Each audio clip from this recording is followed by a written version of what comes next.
நம்ம மூக்கு சுவாசிக்கிற வேலையை மட்டும்தான் செய்யுதுன்னு நினைக்காதீங்க. அது உண்மையிலேயே ஒரு பவர்ஃபுல் மெமரி மிஷின். இதை பற்றி தான் இன்னைக்கு வீடியோவில் நம்ம பார்க்க போகிறோம். உங்கள் மூளையை அப்டேட்டில் வச்சுக்க நம்ம மின்சார மனிதன் சேனலை சப்ஸ்கிரைப் பண்ணிக்கோங்க. வாங்க வீடியோக்குள்ளே போகலாம். நான் உங்கள் மின்சார மனிதன். நம்ம மனித மூக்கு 50,000க்கும் மேற்பட்ட வாசனைகளை உணரவும் அதை ஞாபகம் வச்சுக்கவும் செய்யும்னு சொன்னால் நம்ப முடியுமா? ஆனாலும் அதுதான் உண்மை. ஸ்மெல் எப்படி மெமரி ஆகுது? நம்ம மூக்கில் 400க்கும் மேற்பட்ட ஸ்மெல் ரிசெப்டர்ஸ் இருக்கு.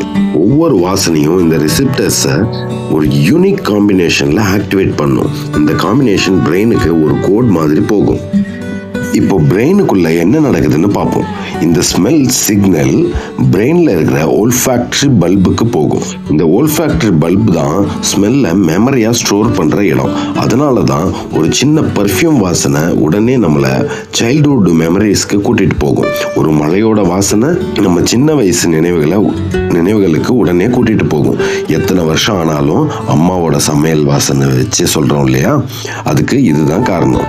எதனால் ஸ்மெல் மெமரி இவ்வளோ ஸ்ட்ராங்காக இருக்குது? ஸ்மெல் மெமரி எமோஷனலோட கனெக்ட் ஆகுது. பார்க்குற விஷயம், கேட்குற விஷயம் எல்லாம் கொஞ்ச நாள் போக போக ஃபேட் ஆகும். ஆனால் ஸ்மெல் மட்டும் 20-30 வருஷம் கழிச்சாலும் ஒரே நொடியில் ஃபீலிங்ஸை கொண்டு வந்துடும். அதனால் சயின்டிஸ்ட் சொல்கிறாங்க, smell is stronger memory trigger அப்படின்னு. நம்ம மூக்கு சுவாசிக்க மட்டும் இல்லை, நம்ம வாழ்க்கை நினைவுகளை பாதுகாப்பாக வச்சிருக்கிற ஒரு சூப்பர் கம்ப்யூட்டர்.